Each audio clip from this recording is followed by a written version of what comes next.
right, Kathy.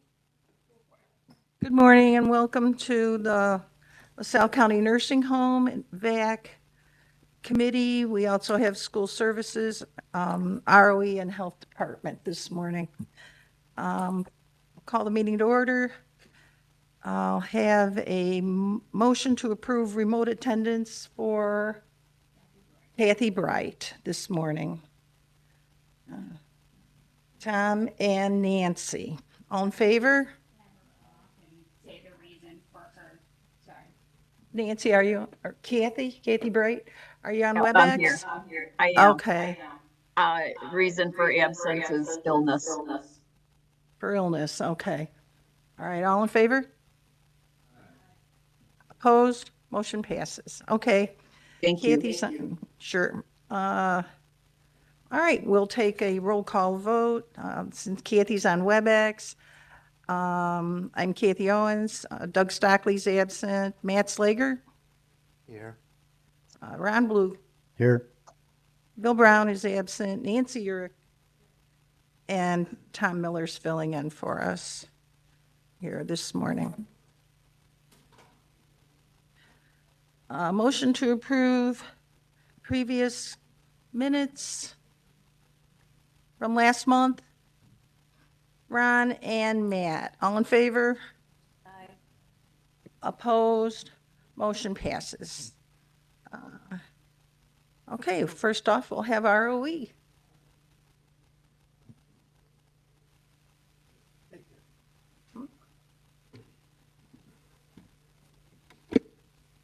Well, good morning. This morning we have, a Regional Office of Education runs a food cooperative for our districts as well as other districts throughout the state. We're over 70 districts. And one of the things we offer to those participating districts is the opportunity for food directors and their staff to come and get professional development during the summer, as well as to visit different producers of products for schools. And so I believe we have 56 different vendors at Shepherd today. We have a speaker in the morning and then followed around noon. The cooks, directors have an opportunity to try new products to bring them back to school for next year. So it's always an exciting time, but the gym will be full. I think we have over 250 people from throughout the area, as well as coming as far as Peoria and up with the districts that we serve. And so with that cooperative, we're able to offer low pricing, additional services. The food service has changed dramatically from back when we were in school, where the documentation, the things that they have to do. And so our distributor we work with is Kohl's out of Quincy, and they've been a great partner, but they're there as well. So be a good morning into the afternoon with those that serve our students at school. Really the biggest restaurant in town when you think about it, how they're serving breakfast and lunch in a quick amount of time. So that's going on today. Before you have a budget, maybe early on this, but what we're looking to do is really level funding for next year. $302,000 supports the work that we do throughout LaSalle County. We truly look at other grants, opportunities to help fund the services provided throughout for our school districts. And so before you is the $302,000 proposed budget. If you look at what we actually spent back in 2024, I think that's an accrual issue. I think we were running about $290, and we do a $24,000 a month distribution to pay for services. And so I think that's what carried over to look like it was over, but we have not gone over. It's just I think a reporting issue as I talked to Stephanie. But $302,000 is what we're asking, which would be level. We certainly appreciate the work that you do to help us as we serve schools in our region.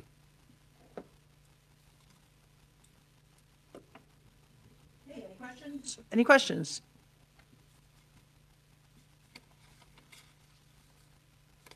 Okay, I imagine we need a sheet to sign then, to send around. Do you have an extra one? Yep, there's an extra. Oh, Yeah. Roll over. August. In August we'll be back. All right. all right, we'll hold it All over right, then. so Okay. at least you know what we're asking. Okay. We'll wait for next time.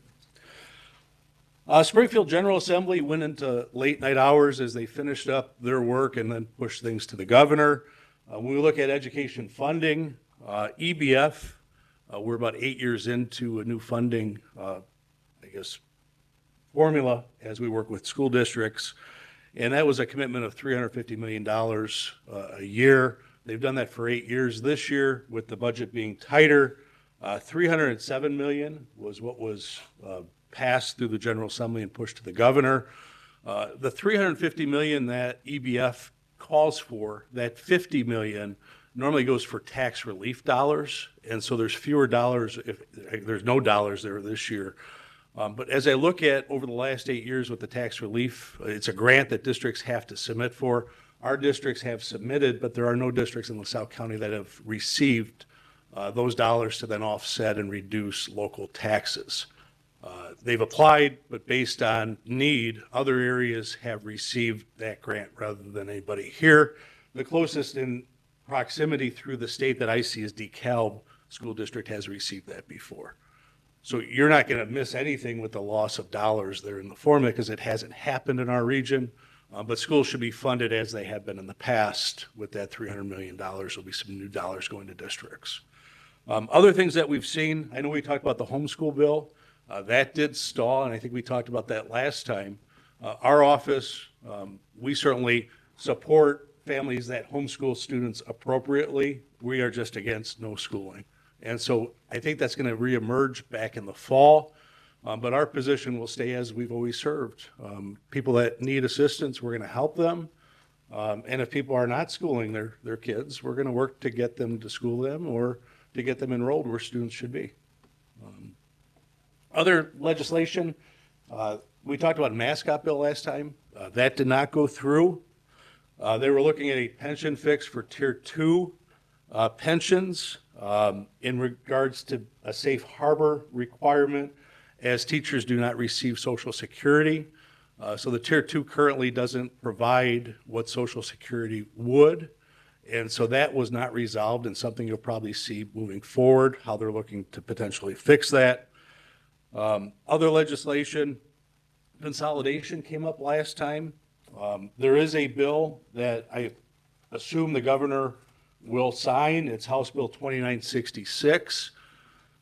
It doesn't change anything that we've done in the past. So basically, the state board has dollars to allow schools to create, to conduct a study to see whether it's feasible to consolidate with a neighboring district. And so they'll be reimbursed, I believe it's upwards of $6,000 towards the cost of that study. We've seen that happen before. Several of our districts have gone through that study, but at least it gives them more background in regards to whether they would be a good fit with a neighboring district. So those studies still exist. The change I see is the state board will now create a list that they'll provide to the districts. They'll analyze school districts and see who are good neighbors, who have similar state dollars and tax rates are really their two focuses. And then the superintendent of the district will have to, as part of their business every 2 years, show the board that they have the ability to do a study, as well as this list if there's a good neighbor next to them. But there's nothing forcing a consolidation. I think it just creates more dialogue in regards to, if there's an opportunity to consolidate, here's where that would be. Again, we favor local control. We've seen that before with the Cherry-Dimmick merger, and that was a thoughtful process where both districts and the community were on board, and they worked together to then form one district. There's processes that we guide and lead as the regional office. The latest was the Leland-Somonauk. And as the voters looked at that, the Somonauk voters said it wasn't a good fit. And so potentially 2 years from that, which is probably about now, they could again petition and work to see if voters wanted to do that. I haven't heard anything like that coming up, but we favor the thoughtful process where districts make those decisions rather than the state board guiding. So I see nothing where the state board is saying these districts have to consolidate. It's still as it's been in the past. Any questions in regards to legislation or other items? And I think Ryan's got a couple of things he'd like to add.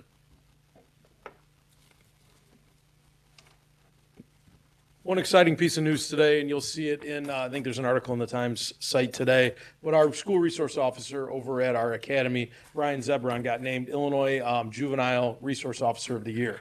So it was a pretty cool honor for him. He's a great guy. It's been an awesome addition to our academy. Just talking to them, he has changed the culture of that school, and it's really put a positive light on the police department, that they can be a really good support for our students. So they also have a St. Bernard therapy dog there named Haven, which is pretty cool too, and the kids love that. So just a nice piece of positive news here as we head into summer, and great recognition for Officer Zebron. So we have a great partnership with the city of Peru. So in order to fund Officer Zebron, they pay a third of his salary. The lease cooperative, which we share our academy building with, pays a third, and then we pay the other third through the EBF state dollars that we receive for educating students in our academy.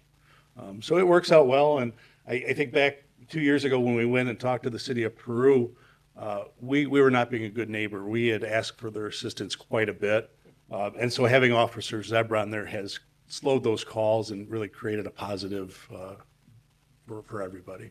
So you'll see that in the paper, but he's done a terrific job, as Ryan's talked about. So we appreciate your support. Certainly take any questions you may have. Okay, any questions? No? Tom? Nancy? Okay, thanks so much. Motion to accept ROE's report. Tom and Nancy, all in favor? Aye. Opposed? Motion passes. We seen the bills? Everyone's seen his bills? Okay, motion to pay the bills, Matt and Ron. All in favor? Aye. Opposed? Motion passes. Okay. And Carol.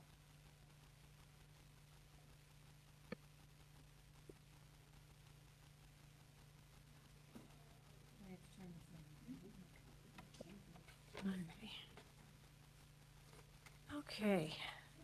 It's quite a bit of paperwork that you've been given today, but there's a monthly report for April, a monthly report for May, quarterly report, and then I have also included the annual vision and hearing conservation report that's due every year at the end of June for all the schools that we service. Basically, in April, we were still going out to the schools and finishing up vision and hearing and going back and doing the follow-ups. We still have schools that like us after spring break to come in and do the head checks. We had one school have an issue after Christmas this year, so they were really wanting us to be out there again after spring break. We had the school health officials workshop in April that was put on by the health department. That's always great every year to give us up-to-date information. We were able to do the Stop the Bleed program. I had my initial training on Stop the Bleed in 2019, and then I had it again in 2023, but it was nice to have a refresher on that. And basically, that's put together by a group of surgeons and other people that if, God forbid, there was a mass shooting or something at a school, it's teaching school staff. We can go in and teach school staff and things like that what to do to help control bleeding, packing wounds, applying tourniquets, things like that. And I believe several years ago, each school was given one kit that would have a tourniquet and gauze and things like that in it. If they have the training come to their school, they are allowed to get a couple more kits to have on hand if they would ever need that. Chris Posey also gave a nice presentation, and she did talk quite a bit about measles. Month of April, March and April, I felt like I was inundated by IDPH with information on measles, and that was before we even had any cases of measles here in Illinois, more so than last year when we had several hundred cases of measles up in Chicago. And I think as of the end of May, we only had 10 cases in Illinois. But anyway, it was good to have the schools be proactive and what they can look at, and they have I don't know what you would call it, like a spreadsheet kind of a thing that they can go on to. As long as they have put their immunization reports in, they can go on there and look at their school and see what percentage of children are immunized and which are not and things like that. If they have children in their schools that have the religious exemption, or for some reason they can't get vaccines because there's a medical exemption, they are supposed to keep a susceptibility list, so they know right away if there is an outbreak, who they need to contact, and then the protocols to go with that. They also had somebody from the U of I food co-op come in and talk to us about how to teach our parents and students about, healthy foods and budget and things like that. Let's see. My staff nurse and I needed to be recertified in CPR, so we went to Morris and had that done. My vision and hearing recertification expires in June, so I had to get recertified in that. And basically right now, it used to be an all-day course, but they've streamlined that over the years to just a couple of hours online of review, and then, of course, taking the test on both the hearing and the vision. I also did a diabetes conference. It was a 5-hour conference that I did online. Just a lot of new technology for your diabetic students, kind of updated on that. And again, 504 plans for diabetics, and just how to care for diabetics in the schools. May pretty much was spent on working on this state report. There's a lot of numbers that we've got to do with that. Like I said, it's for each school that we service. I also updated our exposure control plan, our bloodborne pathogens exposure control plan. I updated that for the office. What else did I do?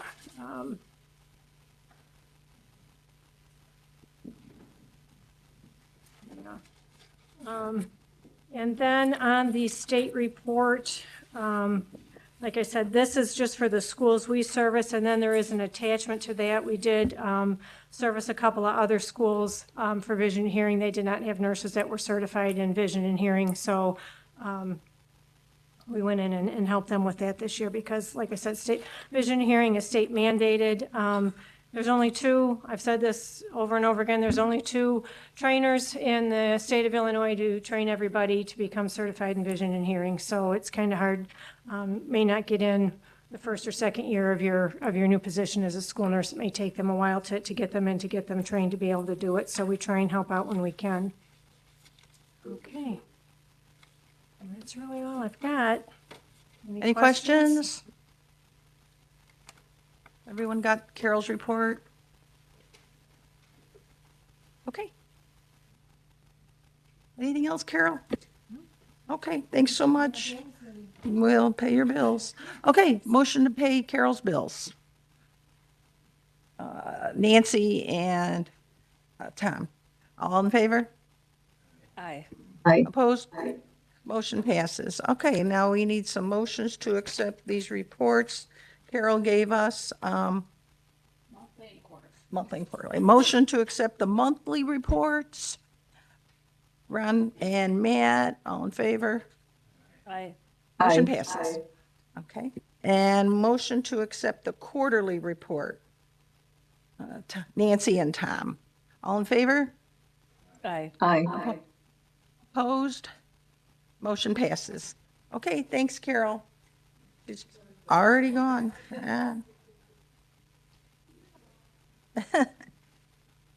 Health Department.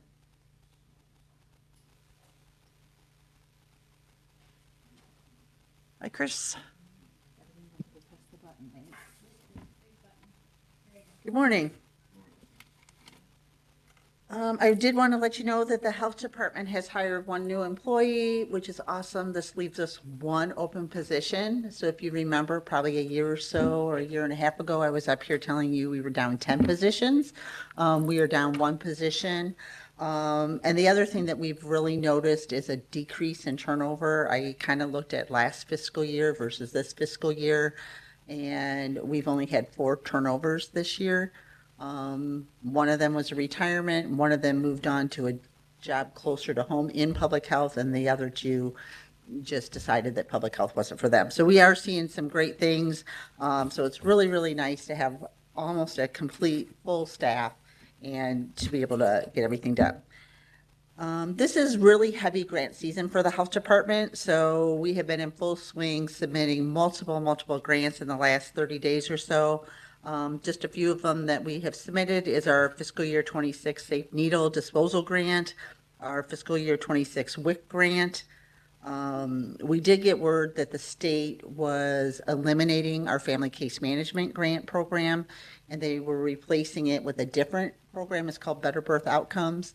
And so they did put out a competitive grant for that, and we did just get word this week that we did receive that grant, so that's awesome. So we'll just kind of move from family case management into Better Birth Outcomes, and where family case management focused really on the first year of life with children and connecting them to services. This is really prenatal and 6 months postpartum for the mom and baby, and making sure that they're getting connections, that they have doctor's appointments, and really trying to move the needles, so to speak, on maternal and child and infant health. We also submitted our comprehensive protection grant. This is our big grant from the Illinois Department of Public Health. It basically is called one grant, but it's really 9 or 10 sub-grants. That includes our local health protection, which is food, sewer, water, communicable disease. It includes a safe drinking water grant, which deals with water or restaurants and large businesses that are on private water wells. They have a monitoring program, so we get grant money to help monitor that. Our body art grant, our TB prevention grant, our lead poisoning prevention grant, our opioid overdose prevention grant, a perinatal Hep B grant, tanning, tick surveillance, and vector surveillance and control. So that's all under that one grant.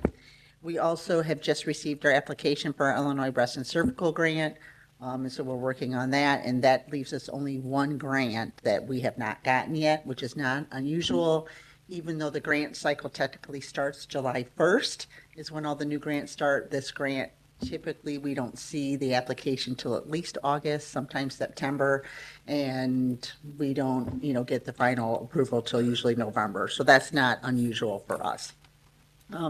Overall, I know my board's very concerned just because we're seeing everything in the media as far as funding and everything, but we really haven't seen a reduction in funding. We've maybe seen a few grants drop off, a couple $1,000s here or there.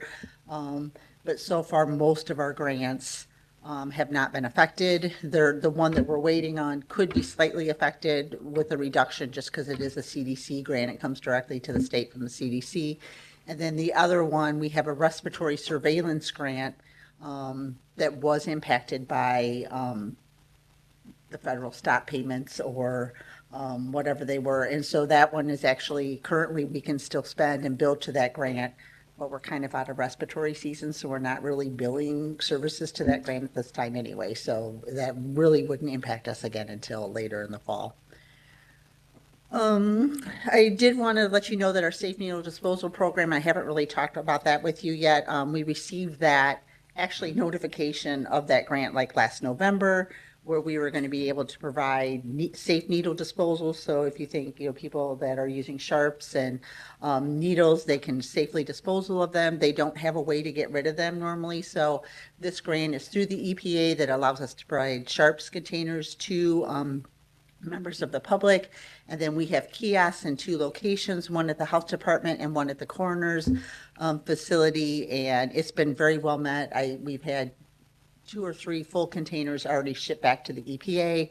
And so they pay for the sharps containers, they pay for the kiosks to drop them in, and they also pay for disposing of them. So it's really kind of nice. The only thing we have to do is just empty the box when it's full. And kind of monitor it and order the supply. So it's kind of a really nice grant. We also have done 2 tick drags now as of yesterday, or as of Tuesday, and we have netted roughly, 75 ticks between those 2 tick drags. And so as part of our tick surveillance grant, we're actually out there collecting ticks, and they're trying to determine which tick species are in which areas, and they go through and they look at what life cycle stage is this tick at, and then some of them are even furthered on for testing to see if they're disease carrying. So it's kind of a nice grant that we're able to help out the state with that. We also participated in Nels Woodlands Earth Day celebration. We have started the process of updating our environmental health software. So we have a software program that monitors all the programs that we do in environmental health. And that is probably about 10 to 12 years old. And so we're working with the same vendor, but they have an updated model, which is actually more web-based rather than stored on servers. And so that will be nice to get all that done. And that will also get us access to the new FDA inspection form. And then we've shared news releases and social media announcements recognizing April 30th as National Hepatitis B Vaccination Day. We recognize May as Lyme Disease Awareness Month. We recognize May as High Blood Pressure Education Month. We recognize May 5th through the 11th as Maternal Mental Health Awareness Week and shared information on the National Maternal Health Hotline. We recognize May as National Stop the Bleed Program Month. We recognize May as Preeclampsia Awareness Month. We recognize the week of May 12th as National Women's Health Week. We shared information on foods that are linked to foodborne illnesses in children. We shared information on tick removal, information on food safety and foodborne illness, especially around the holidays. We shared pictures and highlights from our tick drags. We've shared information on protecting your family from measles. We shared information kicking off this year's vector season and information on dead bird disposal. So vector to us is West Nile. And this year the state is actually not allowing us to collect dead birds, which we've done forever. But due to avian influenza and the potential risk not only to our staff, but laboratory staff, they did not want to risk it by collecting dead birds. So we wanted to really get that information out to the public because when you see a dead bird, typically people think call the health department because that's what we do. We pick up dead birds. We also shared information on Beacon, which is a new state of Illinois platform that's designed to simplify how Illinois families connect with behavioral and mental health services. We shared information on enjoying the sun and preventing skin cancer. We shared information on our breast and cervical grant program. And we shared information on health screenings that can save lives. Are there any questions, comments, concerns? Hi, Tom, You're good. go ahead. Have we had any cases in West Nile virus? We have not yet. Oh, sorry. Next time. Yeah, we have not had any cases of West Nile virus yet, but it is early in the season and we are just starting our mosquito surveillance, so. And then, so what would they do if they find a dead bird? We actually recommend that they wear gloves and then they just dispose of it. Okay. Yeah. Don't be swinging it around, don't be, anything like that, but pick it up, put it in a bag and throw it in the garbage. And call you? Or No, don't call us because Don't we're not picking them up this year. Okay, anything else? Thanks, Chris. Awesome, thank you. All righty, we'll go with veterans. Morning. Morning, Kristen.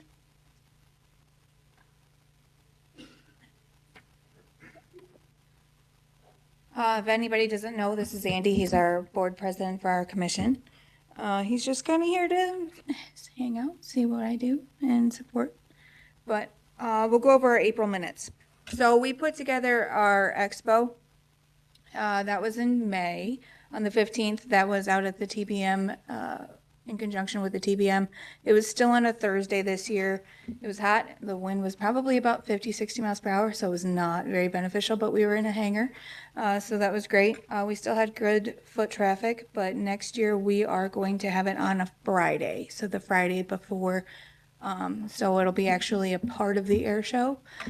We will have a lot more people walking through, a lot more people to be able to reach.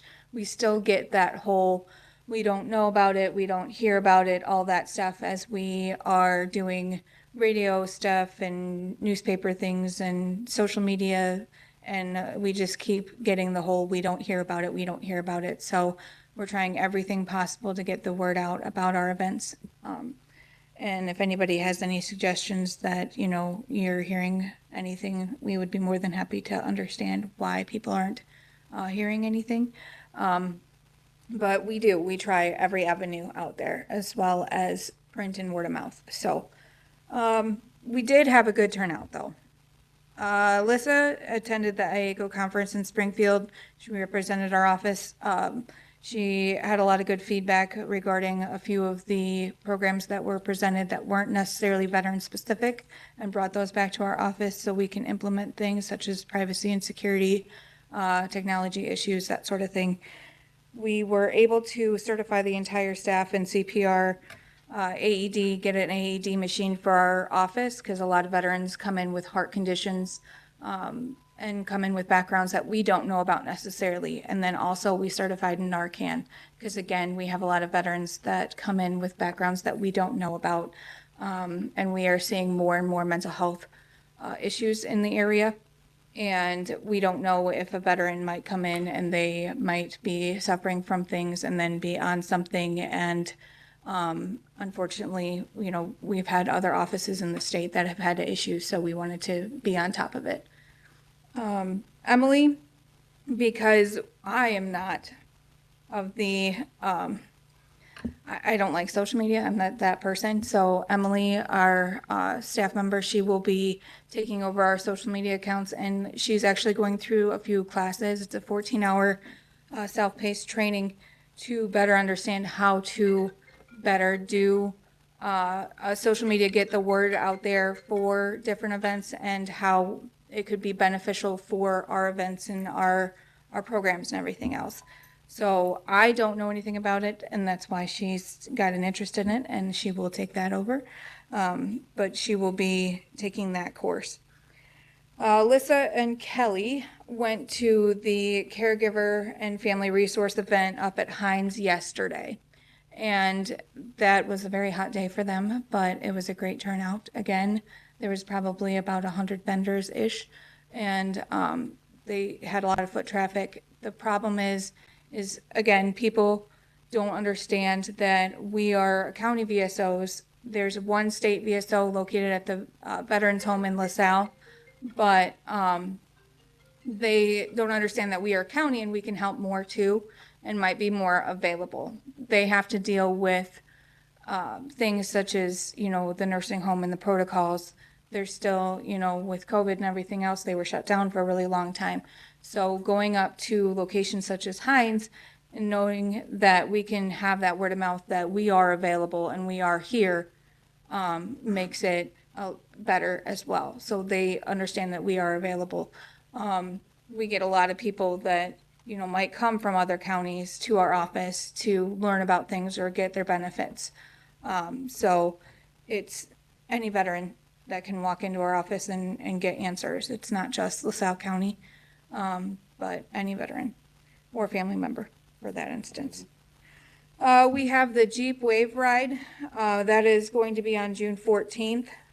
They are, for the second year, donating to our office. That helps fuel some of the funding for programs that we do outside of just the basics.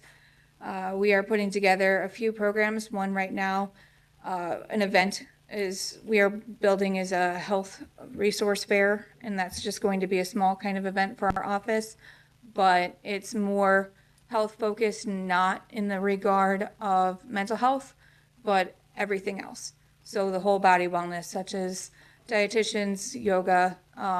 We have H-Wave, which is a stim, like an e-stim for muscles, aching, pain, that sort of thing. Physical therapy, you name it. We have nutritional shakes for our Hero Nutrition and stuff that come. And we also focus on the veteran, not only the benefit of it, but own businesses as well that might be health related. We have a Reiki. I hope I pronounced that right. I'm sorry, Matt. But he comes in and he works more on like the holistic approach to functional health and also like meditation and stuff. So just different aspects, different things, because everybody comes from all walks of life and we don't know what will work for others. So we put them all together. People can come in, and we're hoping for that to be done in August. So other than that, we, like I said, have been working on programs, and we have a few of them in the works. One right now, we are trying to build, and it's kind of difficult because, again, everybody is a little bit different, but is a financial program, such as building financial wealth and being able to be smart with your money, because a lot of our veterans get big back paychecks and they do not have that funding ever in their life. And now they might be getting, a $100,000 back paycheck and $4,000 a month. And then you don't want them blowing it on everything. You want them to be smart with it. So we want to help build a program that allows someone with financial background to be able to come in and talk with them and build them a budget, build them a plan.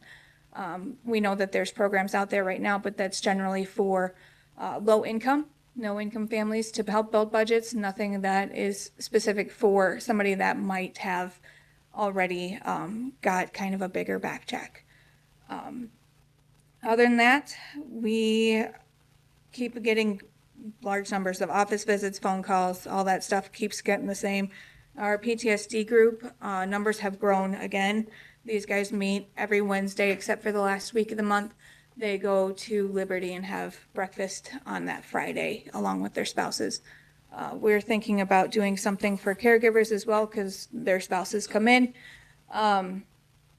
They always sit and chat, have coffee, and while the guys go in and talk, and just have somebody there maybe available to talk with them, make sure that they are doing okay too as caregivers, because that's very important. As far as claims go, we have year-to-date 4.4, a little over, in new benefits that has not been paid out yet. As far as these are not, years on years on years. This is brand new benefits. So we are over where we were at this point last year by roughly about $500,000. So we're on track for doing higher than we were last year, and last year was the highest that we've ever done. So other than that, that is all I have. Okay, thank you, Kristen. You're welcome. Any questions? I have one question. Yes, Kathy. Who's this gentleman? This is Andy. He's our VAC commission president. Oh, okay. Yep. All right. So when I talk about our VAC board, Andy's the president. Okay, nice to have you. Okay, I'll need a motion then to accept Kristen's report. Nancy and Tom, all in favor? Aye. Opposed? Motion passes. And a motion to pay her bills. Matt, Ron, all in favor? Aye. Motion passes. Okay, thank you, Kristen. And now to Kathy. All right, good morning. We'll start with the finance department. Following is the May financial report explanation. Current daily room rates are $242 daily per private room, $238 daily per expanded care, $230 daily per semi-private. Census is at 61, leaving an average potential of income of $420,900 in a 30-day month, assuming every resident and/or insurance pays in a timely manner. Medicare A payments are for any skilled resident. Skilled residents are those who come directly from a 3-day hospital stay and qualify for therapy, as well as having qualifying diagnoses. Medicare B payments only pay for therapy for residents who are not completing a skilled stay. Medicaid, MMAI, and managed care payers reimburse the nursing home for room and board for those residents who qualify. MMAI, which is the Illinois Medicare Medicaid Alignment, is a program that combines dual eligible individuals in Illinois. It aims to integrate care and streamline healthcare delivery by providing a single Medicare Medicaid for those beneficiaries. Managed care insurance refers to health insurance plans that have contracts with a network of healthcare providers and facilities. These plans are designed to manage the cost and quality of care delivered to members, which include provider networks, cost control, care management, and reduced out-of-pocket costs. All insurances, as well as hospice payments, may vary month to month. Some are currently reimbursing us for claims from February and March, while others are more current. This can cause a fluctuation in monthly revenue. Residents who come to the facility and apply for Medicaid initially are not paying their liability portion until this is approved or denied. Most are processed in a timely manner, while other more in-depth financial situations can take up to 2 to 3 months to fully process. This can also lead to a fluctuation in revenue. QIP payments are quality insurance payments issued to each facility by all of our Medicaid payers. This is determined based off our monthly bed assessment and our nursing home scores with Medicaid, as well as by our yearly cost report, which was just recently completed. QIP payments are not consistent monthly payments. For the month of May, payroll issued 3 payroll checks, therefore expenditures were significantly higher. Provider participation fee is a monthly Medicaid bed tax. This fee is calculated based off of our census each month. This month, 2 were paid. 1 was for the month of January, the other was for the month of February. Depending on when the monthly bed report is completed, the monthly bed report, some months reflect 2 payments, while others may not have any. Regardless, 1 check is issued for each month. Revenues were slightly higher this month as well. We had a few large checks issued to us from families due to deciding not to follow through with Medicaid, as well as new residents paying more than 1 month at a time. This may lead to a smaller revenue amount in June. In the month of April, our outstanding auditing company, Mack & Associates, made a transfer of $685,574 from our account as an adjustment. When clarifying, it was stated on 11/30/2023, the nursing home was credited this amount, and in turn, they debited it as a correction and backdated this adjustment to 12/01/2024. This did cause a drop in our cash balance, which was asked about at the nursing home meeting last month. Any tax levy the nursing home gets is not distributed until the second half of the fiscal year. Therefore, the beginning of months of this year, there has not been a tax levy included in monthly revenue. Activity Department, May 11th through the 17th was National Nursing Home Week. We celebrated each day with fun, including a spring fashion show, campfire stories with historian Dan Ossie. While enjoying s'mores, we had casino day with human slot machines and enjoyed games with residents, staff, and family. We honored our mothers on Mother's Day, celebrated all staff and residents with blessing of the hands by Pastor William Clark, and had a fabulous cookout to end the week. Also, during the month of May, we had a painting party by Margie from Margie Paints, along with assistance from our volunteer Kim. The residents and staff enjoyed an ice cream treat from Sisler's Ice Cream, who brought their ice cream truck and set up under the front entrance.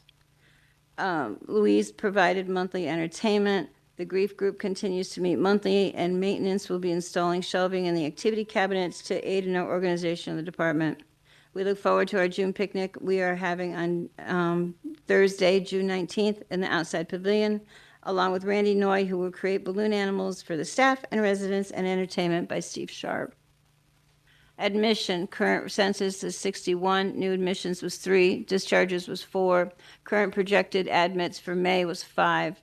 May 2025 marketing visits included some of the area OSF locations, including St. Clair, Princeton, and St. Elizabeth of Peru and Ottawa. The available case managers at these areas were visited and reminded of the reasonable room and board rate at the facility.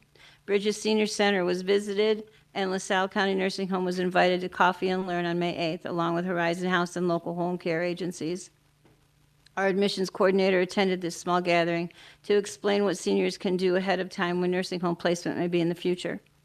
The admissions coordinator discussed the File of Life, which is a program that anyone can use to alert responders or families of their advance directives. In order to continue to foster area relationships, the admissions coordinator met with an additional social worker from OSF St. Elizabeth Hospice team. Lightways Hospice introduced a new admissions hospice nurse who will be visiting residents at the facility as a backup to cover summer vacation hours. Calls from word of mouth families continue to come in, and there is a positive feedback from the community. Many callers will mention that they spoke to a family who had a good experience at our facility. As far as employee incident report, there was 1 employee incident report for May. A CNA reported that she woke a resident up to get her cleaned up. The resident became angry and scratched both of the employees' forearms. Total to date for 2025 is 4 employees and 0 visitors.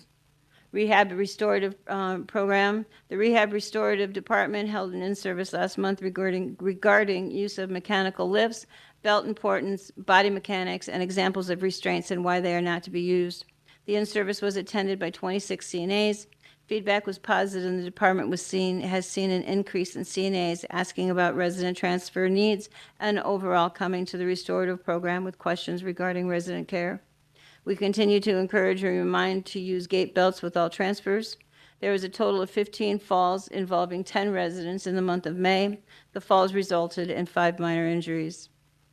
The Walk to Dine program is continuing to grow.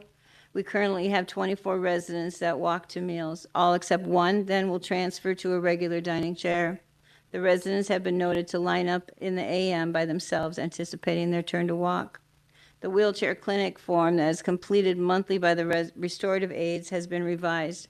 This includes checking the parts of each resident's wheelchair for proper functionality. Now included is wheelchair cleaning check. The restorative staff will clean each chair when noted to be in need of cleaning and monitor for continued issues. The restorative department is incorporating more outside activities into the restorative schedule. The gardening group has already enjoyed the first salad from the lettuce that was planted. The garden has had some challenges, but we are continuously learning and receiving a lot of feedback from other staff and visitors. Nursing department.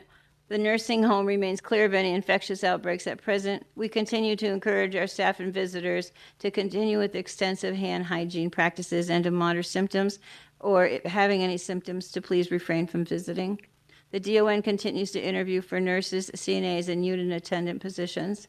The facility recently hired one full-time CNA for afternoon shift. We have had a part-time CNA out on maternity leave at present. A midnight full-time CNA is resigning at the end of the month. Excuse me. The DON continues to participate in webinars and Zoom meets sponsored by Hospice, Omnicare, and Leading Age. They cover a variety of topics concerning long-term care. The DON renewed her BLS, Basic Life Support, instructor certification and will be up for renewal of May 2027. The DON will be holding a CPR class on 6/26/25 at the nursing home. Nursing department and services are getting scheduled by department heads to ensure that all mandatory and regulatory standards are met. CNA competency audits will begin in June, with completion by the end of July. Policy and procedure review is ongoing this month to ensure manuals and policy books have all updates needed, and the RN liaison will be assisting with that. Administrative report, I have scheduled my required in-services. There are 5 of them covering the following: program on supervision and other pertinent subjects, prevention, identification, investigation, and reporting of abuse, abuse prohibition, including appropriate intervention to deal with aggressive residents, how staff should report their knowledge of abuse without fear of reprisal, how to recognize signs of burnout and stress, what constitutes abuse, neglect, and misappropriation of resident property. Services provided by the facility must meet professional standards of quality, and HIPAA, which everyone is aware is a federal law that sets a national standard to protect medical records and other personal health information. I will be meeting with our consultant to establish a psychosocial program. A psychosocial program in a nursing home is designed to address the emotional, social, and spiritual well-being of residents, recognizing that quality of life extends beyond just their physical, medical care, and activity programs. Residents often face significant life changes, such as loss of independence, loved ones, and familiar surroundings, which can lead to loneliness, anxiety, depression, and other mental health challenges. I've reached out and I have researched and started working on creating some programs to share with the consultant, as my education, training, and certifications demonstrate the understanding of effectively meeting the needs of psychosocial programs. And also on the agenda, and which have been attached, we're hiring a part-time resident transportation driver. The job description is attached. And we are hiring a staffing coordinator. Again, the job description is attached. And that is all. Okay, thank you. Any questions?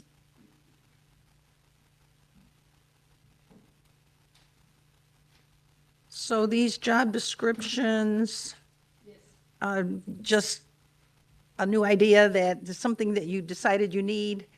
No, it's actually, we have separated a position because of retirement. So we're looking at separating into 3 separate positions. We've already gone through all the legalities of speaking with the union. They're fully aware of all the changes, and those 2 jobs then will be non-union positions. The other one will stay a union position. Okay. Do we have this on the agenda for today? Yes, we do. Do, okay. It says, yes. Yes, we Part-time do. driver position and staffing coordinator Staffing position. coordinator position. Yes. Okay.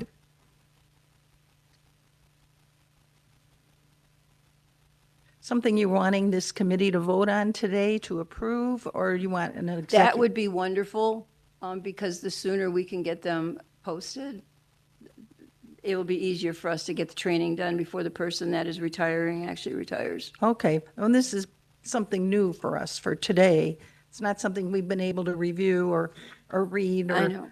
like the job descriptions and the pay and all that. Right. Is this in the budget then for these positions? Actually, yes. Okay, all right. Make a motion to forward it to salary. Any questions on these job descriptions or the new positions that Kathy has before we file? I have a question. Okay, Kathy. I'm just wondering, so if we're creating new positions, do we have to forward it to salary and labor or anything Yes, like that? definitely, yes. Okay.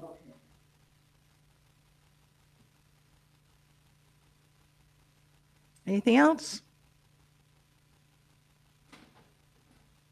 Okay, I'll need a motion then to forward the position for part-time driver or do you want these separate? Yeah. Okay, a motion to forward the part-time driver position to salary and labor? Nancy, second?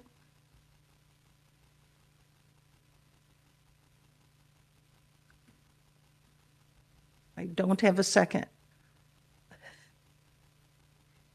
Okay, without a second, I can't forward that. Okay, and then a motion to forward to salary and labor the staffing coordinator position. No motion on that, okay. All right, then that motion fails too, Kathy. All right. Anything else? All right. Motion to accept Kathy's report. Nancy, thank you. Matt? All in favor? Aye. Opposed? Motion passes. And a motion to pay the bills for a nursing home. Nancy and Matt? All in favor? Aye. Opposed? Motion passes. Okay, anything else for today? Maintenance requests? They don't have I don't any? have any. You don't have any? Okay, it looks like that's it for today then. Unless there's anything else, I'll ask for a motion to adjourn. Tom and Nancy, all in favor? Aye. We adjourned.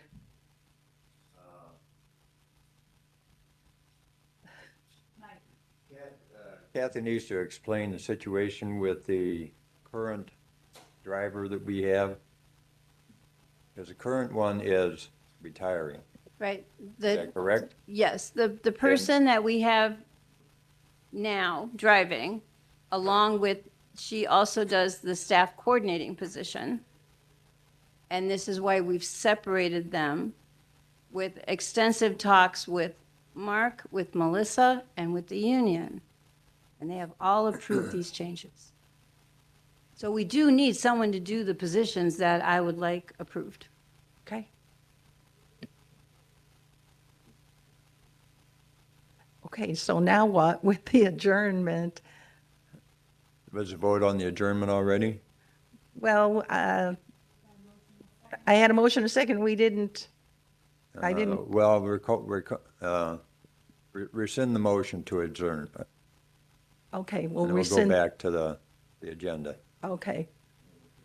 Okay. Tom and Nancy, probably. Okay. Okay, they've withdrawn their motion to adjourn. Okay. Now, the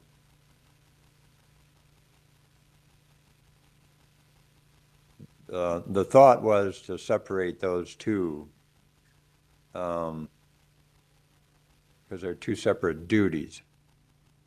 The driver part-time, I mean, there can be further discussion on that, because I have some questions on that, if that's going to fulfill the needs of the nursing home as far as having a part-time position on that. Different discussion was had in regards to that. My thoughts are, and as it's noted in the description, the possibility of a CDL license. I noticed it says it's preferred but not required. But there will be a need to, if nothing else, replace that position as a whole instead of separate, but that can be a discussion had further in salary and labor. But nevertheless, need to move forward on discussion on these two positions and the need to replace that staff that doing the driving and the scheduling at this point in time. What was the retirement date on that, Kathy? Her last date is the last Friday in July. So I need to be able to post these positions, hire, and train. Last before Friday she and when? leaves. In July. In July. That's how quickly Okay. this is coming up. Yeah, so we need to move forward with that, Okay, so something can be posted. all righty then. I already asked for a motion. Nancy had given me a motion. I didn't get a second. Do we do it over again? Pardon? Do we do it over again? I'd ask for a motion for each of these positions, Okay. or a motion, you need a motion to post something for the retiring individual, so that the driving and the staff scheduling that position has to be filled. Okay. So I need a motion then to accept this and send it to salary and labor. Correct. Okay, Yeah. all righty. Then separately. They can have further discussion on that if they want to separate it or Okay, from salary and labor. okay, I'll Because need that's a, normally where that will, if there's new positions, that's normally where it'll ultimately be decided. yes, okay, in salary and labor. Okay. Okay, motion to accept the resident transportation driver and staffing coordinator positions and send to salary and labor. Just have the motion on the one to move forward to salary and labor, and then the other one to move it forward. Okay, to a salary and motion labor. on, And, well, there'll be discussion in salary and labor in regards to the positions. okay. I need a motion for the part-time driver position and send to salary and labor. Nancy, and I need a second. I'll second. Kathy. Okay, all in favor? Aye. Aye. Motion passes. Now, further discussion on that? Okay, and then a motion for the staffing coordinator to send to salary and labor. Nancy, and a second? Matt? I'll second that. Yeah. Okay, Matt got it, I think, Kat. All in favor? Aye. Motion passes. And is further discussion then on either one of these? Okay, we'll send this off to salary and labor then and get this taken care of for you, Kathy. Okay.